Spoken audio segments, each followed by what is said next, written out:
真后悔，真阳人民真火，今天等你了。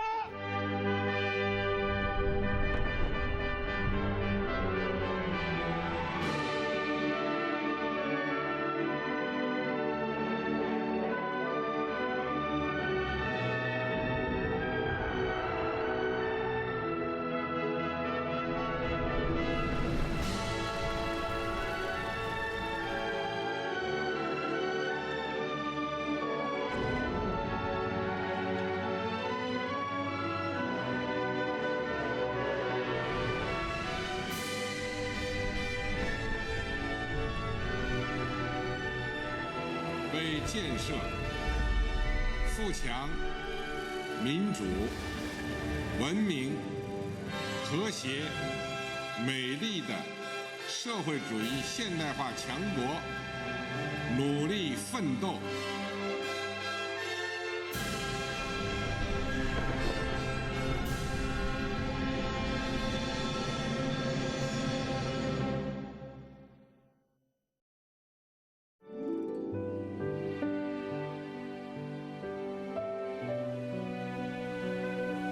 In the city of Shenzhen, a 6-meter-tall bronze statue of Deng Xiaoping towers over Lianhuashan Park. It's a monument to a policy that would change China forever, the reform and opening up.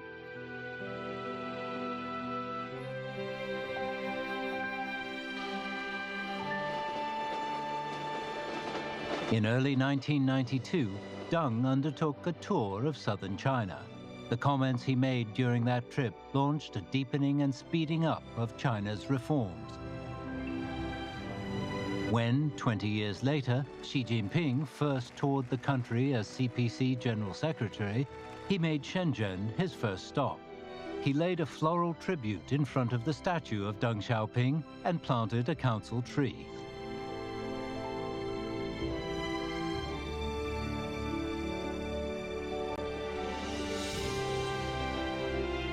In commemorating a time when China had been starting to make rapid progress, he was signaling another fresh beginning. China was about to write a new chapter in the history of reform and opening up.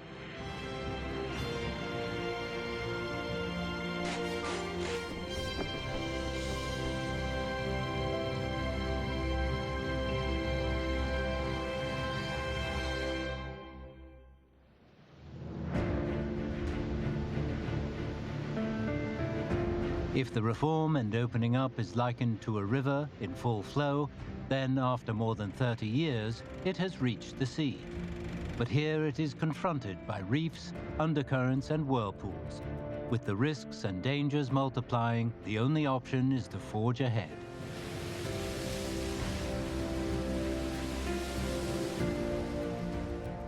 China 是正在发生深刻变革的国家。需要解决的都是难啃的硬骨头，这时候需要的是明知山有虎，偏向虎山行的勇气，不断把改革推向前进。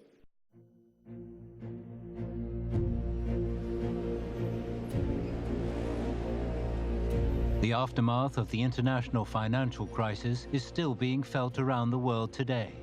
Economic growth remains slow. Global governance is in turmoil, and unilateralism and protectionism are spreading.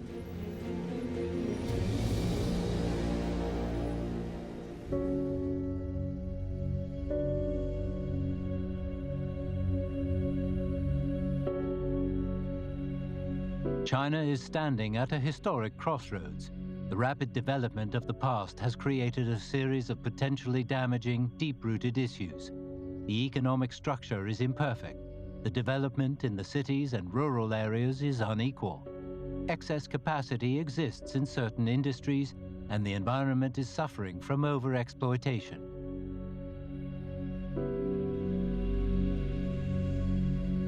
The issues resulting from the rapid development are both obvious and more deep-seated. They have become intertwined, forming a complex mesh of contradictions. This means that the next phase of reform is not about building high-rises, but about rising above the fray and aiming for higher goals.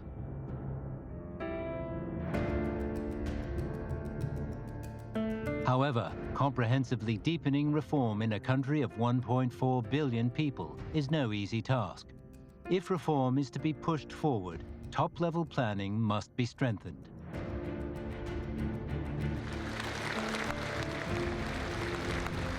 The overall goals for comprehensively deepening reform were set by the third plenary session of the 18th Central Committee of the Communist Party of China in November 2013.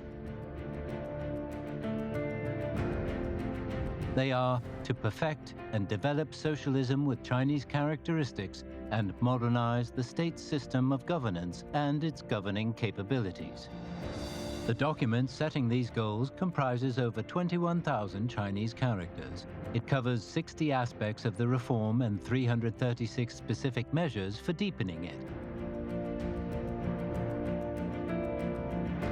By setting out the guiding ideology, targeted tasks and major principles for comprehensively deepening reform, it serves as a fresh blueprint and offers a vision clarifying the importance and direction of the policy.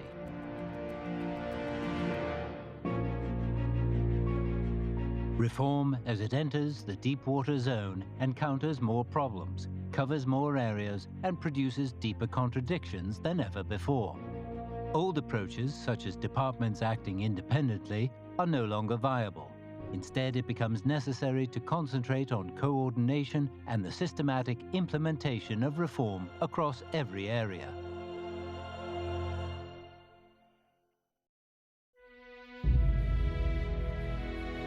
The main goal in comprehensively deepening reform is to develop a forward-thinking strategy.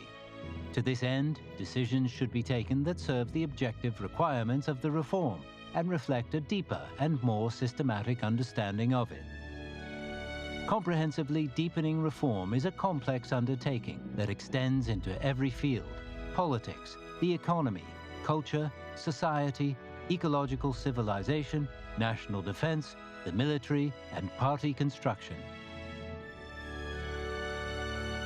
Every aspect, level, and element of the reform must be considered, and individual reforms must complement and benefit one another.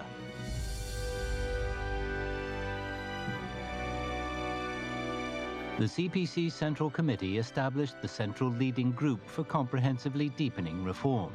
Headed by Xi Jinping, it was responsible for overall design, planning, and implementation.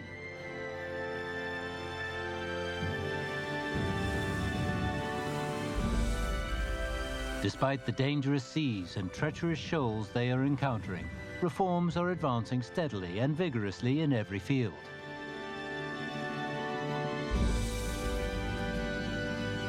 The third plenary session of the 18th CPC Central Committee heralded a new era in the reform and opening up.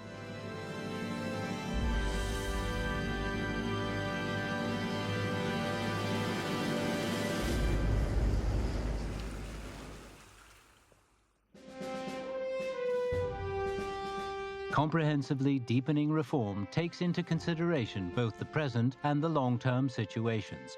It reflects the intensity and tempo of the ongoing reforms, as well as the main and secondary contradictions inherent in them.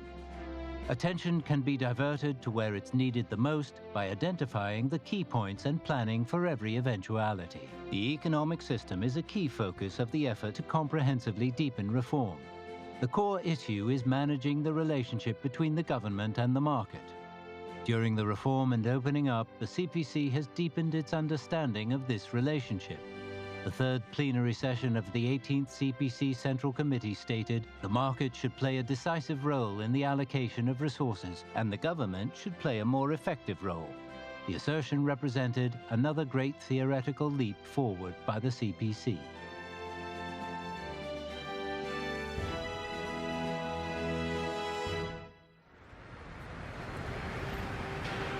In January 2013, Beijing, Tianjin, and Hebei province were enveloped in dense smog for over 20 days. Investigations revealed that the affected areas coincided almost exactly with places with high concentrations of heavy industry.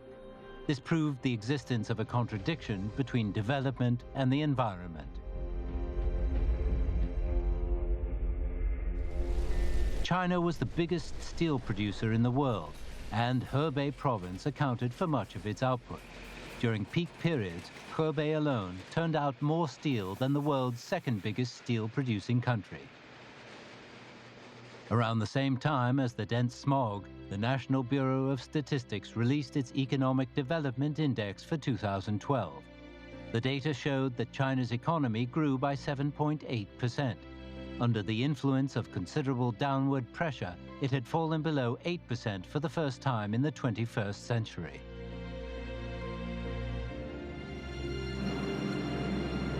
Behind the macro numbers was the pain felt by traditional industries. In the steel, coal, and cement sectors, very few companies were doing more than barely breaking even. The Chinese economy urgently needed solutions.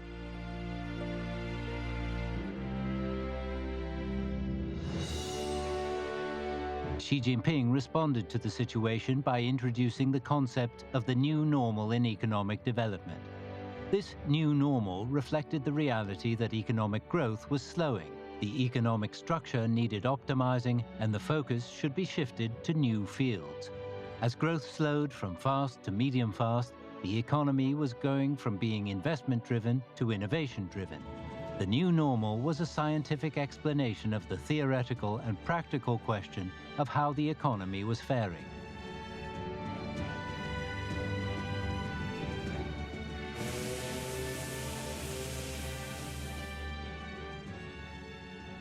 为了从根本上解决中国经济长远发展问题，必须坚定推动结构改革，宁可将增长速度降下来一些。任何一项事业都需要远近兼顾、深谋远虑、杀鸡取卵、竭泽而渔式的发展是不会长久。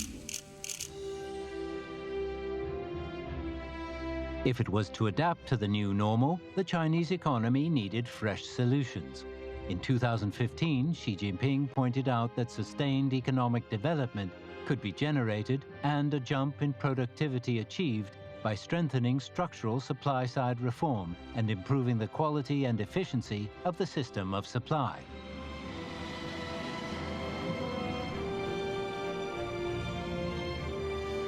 The CPC Central Committee came up with a 5-point plan based on the main idea of structural supply-side reform.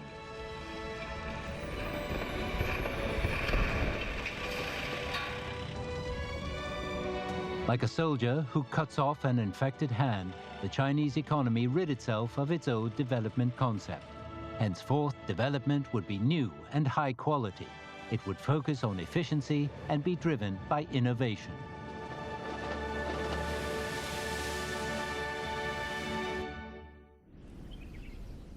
These are the offices of a robot manufacturer in Shunde, Guangdong province. In this 3,000 square meter space, there is a PhD or master's degree holder for every 6 square meters. In just a year, the company developed 8 construction robots. 2 years ago, this was a dilapidated factory building producing small pieces of hardware. At one time, village-level industrial parks had been the cradle of the Pearl River Delta manufacturing industry. But after decades of unchecked growth, the area had become home to more than 3,800 small and inefficient industrial parks. Reform was urgently needed, but it would be difficult. 你是拆它的，就等于拆自己的房子一样。还有个更困难是什么？又要它表决通过，你看，你说这个难不难？ In March 2018, Xi Jinping took part in discussions by the Guangdong delegation to the annual sessions of the NPC and CPPCC. He urged the province to take the lead nationally and step up the construction of institutional mechanisms for ensuring high-quality development. The provincial government subsequently made Shunde district a high-quality development system reform and innovation pilot area. In a single year, the industrial park came up with 6 major new approaches to restructuring and 12 new practices. Around 600 hectares was cleared for it. In the first half of 2019, investment grew by 20.6% and its GDP by 7.1%. Over the next 5 years, the value of the local robotics industry is expected to exceed 200 billion yuan. While the manufacturing sector was renewing itself, the tertiary industry was playing a growing role in supporting the economy. From 2012 to 2018, the value added by the tertiary industry as a percentage of China's GDP grew from 44.6% to 52.2%. In the same period, the contribution of final consumption to economic growth increased from 51.8% to 76.2%. 初步核算，上半年国内生产总值45万零933亿元，按可比价格计算，同比增长6.3%。On July the 15th, China's economic numbers for the first half of 2019 were released. In spite of the global economic slowdown, the Chinese economy remained stable and was achieving high-quality development. This was possible thanks to the clear-headed decision-making and deep insights of the CPC Central Committee with Xi Jinping as its core. The progress also reflected the advances being made in economic reform.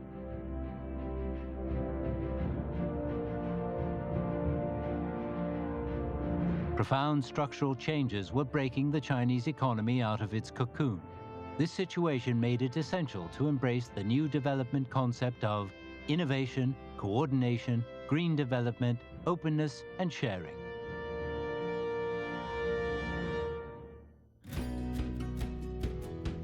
Reform comes about in response to a call by the people. In comprehensively deepening reform, it is important to give the people a sense of gain. This can be done by addressing those issues that affect them most directly. 原来我们办理的过程中，去办理一个公司啊，举个例子啊，就像西天取经一样，九九八十一难。 When Chen Xiaodong wanted to establish a company after graduating from university in 2007, it took a fortnight just to get its name approved. Setting up a company meant embarking on a long march, battling through red tape.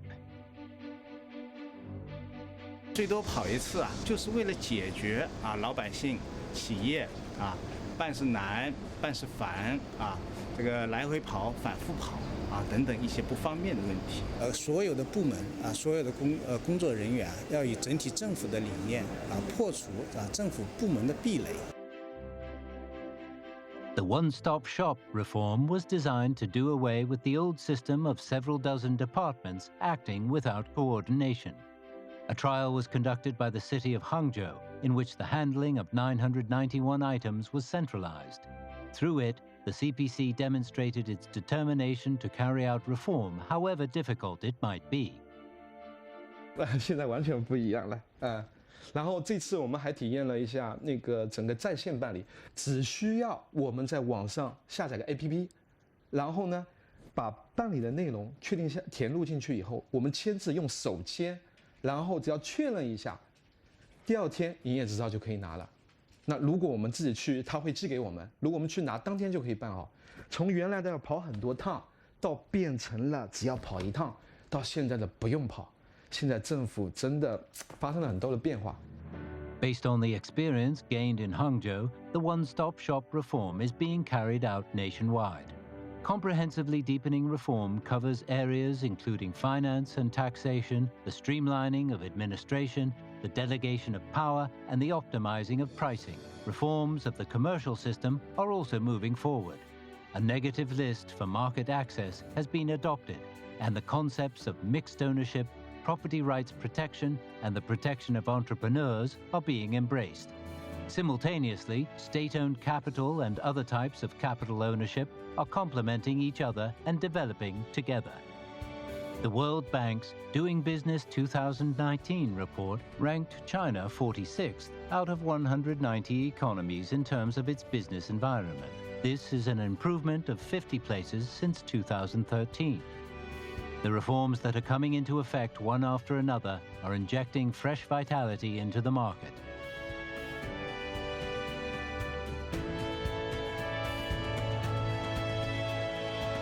They are not simply resolving current challenges, they are also designed for the long term. They are in line with China's modernization process and helping to create a more complete, comprehensive, and practical economic system. In February 2018, after studying the issue of institutional reform, the third plenary session of the 19th CPC Central Committee passed 2 documents. Both were aimed at deepening the reform of party and government institutions. The decision to adopt them represented a major move forward in comprehensively deepening reform. They provide support and guarantees for reform in every field. Unlike previous institutional reforms, which had mainly focused on the government, the comprehensive reforms of 2018 affected the party, the government, the National People's Congress, the Chinese People's Political Consultative Conference, the judiciary, communities, social organizations, public institutions, and the military. They extended across every level, from the central to local authorities. An inherent requirement and major task in deepening the reform of party and government institutions is to strengthen the overall leadership of the CPC. This is the key political factor in the entire reform process. On March the 13th, 2018, the State Council submitted a plan for institutional reform to the first meeting of the 13th National People's Congress for review. The depth and breadth of its 20 reform initiatives exceeded everyone's expectations. They embodied the vision and determination of the CPC Central Committee, with Xi Jinping as its core, to carry out reform.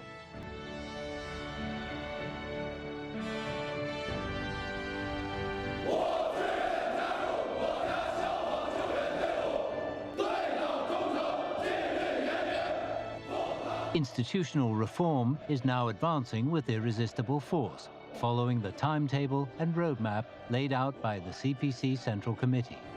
Within a few months, not only had new and restructured departments been set up, they had also completed the entire process of planning and transferring their work. More than 80 institutions directly under the CPC Central Committee and government were affected. The restructuring resolved more than 60 long-standing issues relating to overlapping responsibilities and poor interdepartmental relations. The new Department of Emergency Management took over 13 responsibilities previously shared by 11 departments. Its new emergency response system provides unified command and the ability for dealing with both everyday and exceptional crises. It is highly responsive, has an integrated chain of command, and combines peacetime and wartime capabilities. Its restructured organizational and management system and integrated disaster prevention and rescue model make emergency management work more systematic, integrated, and coordinated. As a result, emergency management and major safety risk prevention and neutralization work are now founded on stronger institutional guarantees. At the closing session of a meeting on deepening the reform of party and government institutions in July 2019, Xi Jinping pointed out that the reform involved the systematic and comprehensive restructuring of party and government institutions and management systems. It represented an important symbol of political and government reform in the new era.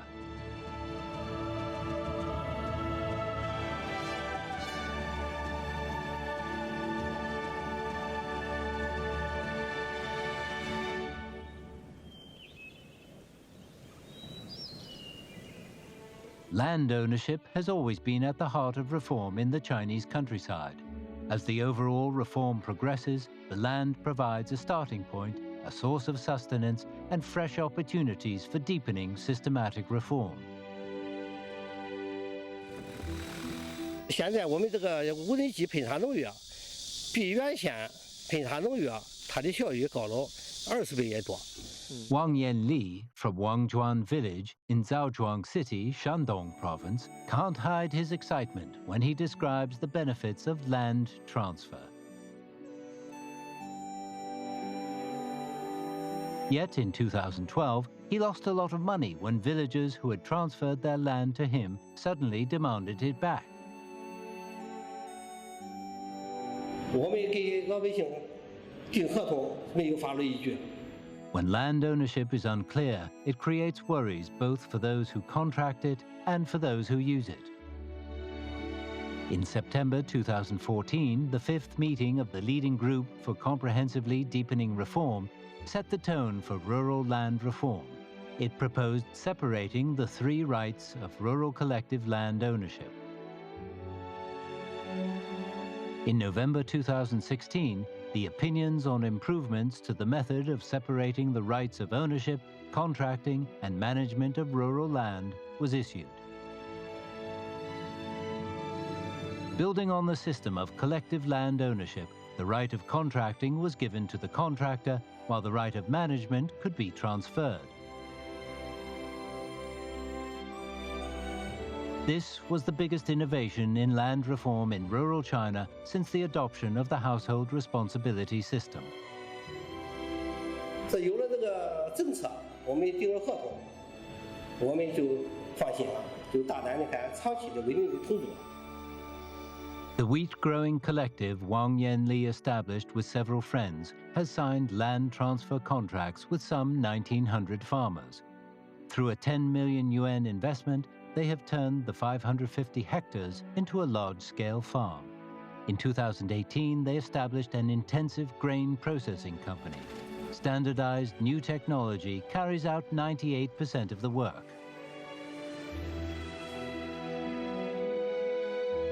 The millions of Chinese people who have moved from the countryside to the cities embody the vitality created by rural reform.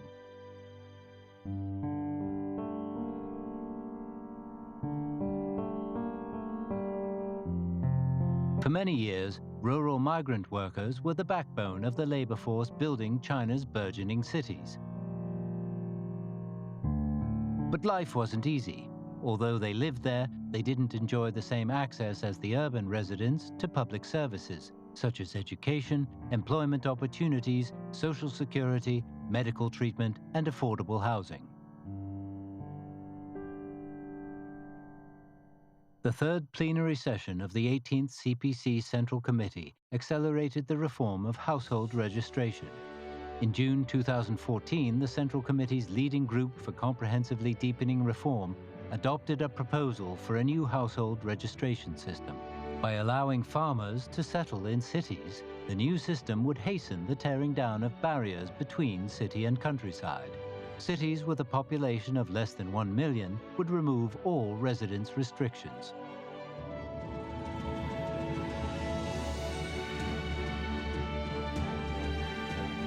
The reform of the household registration system has been accelerated in 2019. Cities with a population of 1 to 3 million must remove all restrictions on registration, and cities with a population of 3 to 5 million must relax the requirements and remove all restrictions for key groups.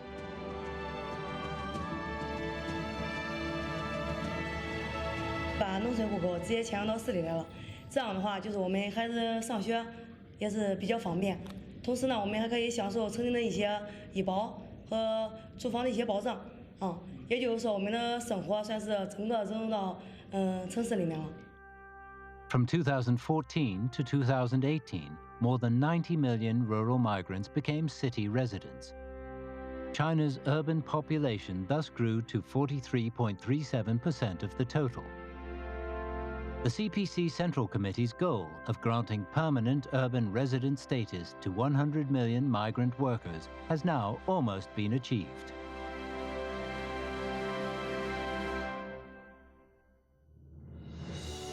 Following the 18th CPC National Congress, a series of reforms were adopted designed to meet the hopes and most pressing demands of the people.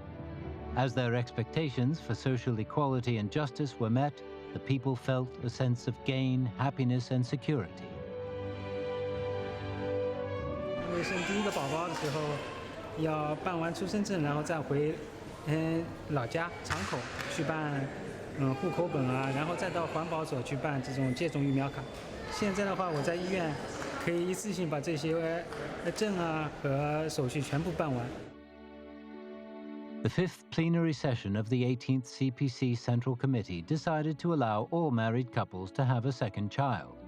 From 2016 to 2018, more than 20 million second children were born to the joy of their families.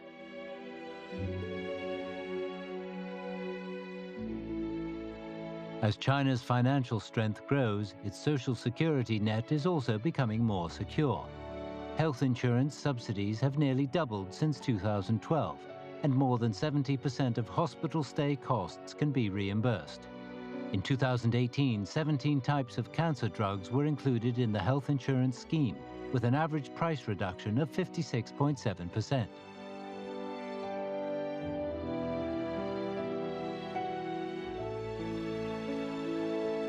In line with the principle that houses are for living in, not speculation, in 2018, 6 million homes were renovated to provide housing for people in financial difficulties.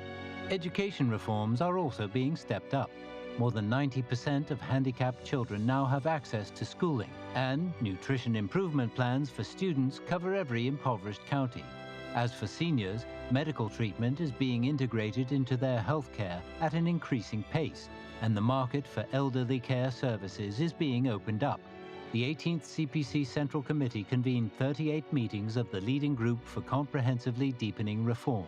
It passed 365 major reform documents, determined 357 key reform tasks, and unveiled more than 1,500 reform measures.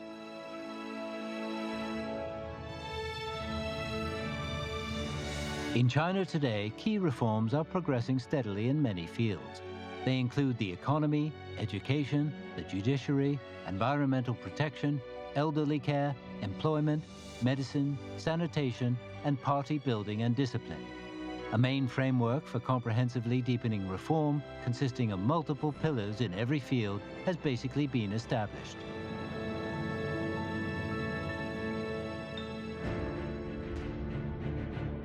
Reform encourages opening up, and opening up encourages reform.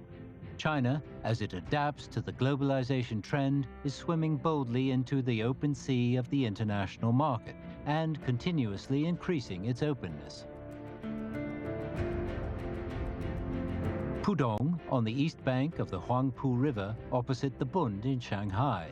In 2013, China's first free trade zone was established here. In 2018, the entire island of Hainan was designated a pilot free trade zone. The development of free trade ports with Chinese characteristics was fully underway. From north to south, from the coast to the hinterland, China has established 18 free trade zones over the past 6 years. 202 systemic innovations have been generated in these zones, which have been copied elsewhere. As a result, a more market-oriented, international and legally based domestic business environment has been created. That the negative list for foreign investment access is getting shorter and shorter is a sign that China is opening its door ever wider. From establishing a mechanism connecting the Hong Kong and Shanghai stock markets to raising foreign equity caps in banking, securities and insurance. From organizing the China International Import Expo to issuing the new foreign investment law, which will come into effect in 2020. China, through its actions, is showing its determination to open up further.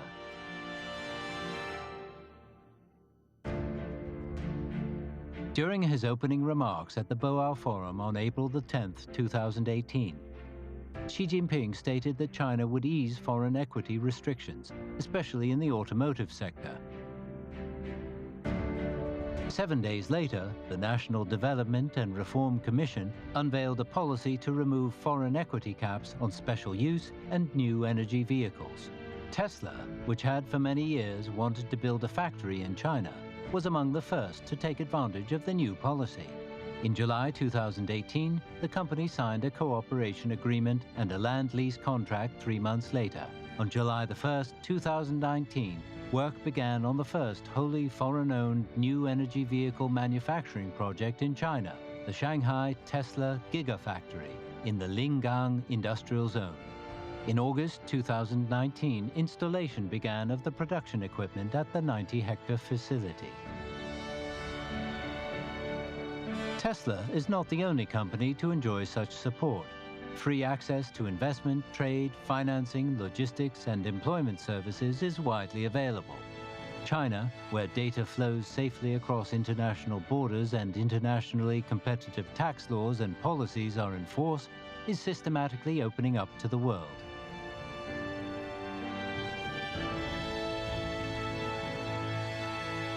The country is opening its arms even wider in welcome to the world. As its scope for development grows in the new era, it is making greater contributions than ever before to an open world economy.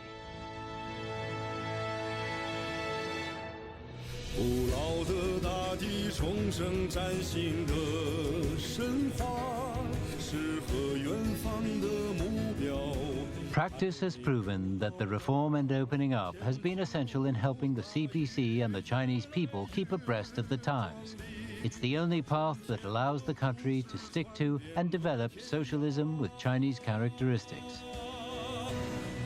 新时代的号角中，再一次出发，歌声和汗水一路挥洒，中国梦的旗帜下再一次出发，追梦的人们雄姿英发。 满载千年宏愿，再一次出发。改革开放已走过千山万水，但仍需跋山涉水。摆在全党全国各族人民面前的使命更光荣，任务更艰巨，挑战更严峻，工作更伟大。在这个 千帆竞发、百舸争流的时代，我们绝不能有半点骄傲自满、固步自封，也绝不能有丝毫犹豫不决、徘徊、彷徨。必须同揽伟大斗争、伟大工程、伟大事业、伟大梦想，勇立潮头，奋勇搏击。 It was a comprehensive analysis and a heartfelt salute to 40 years of reform and opening up. It was also a declaration that China would carry on tomorrow just as it is doing today and has done before.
就是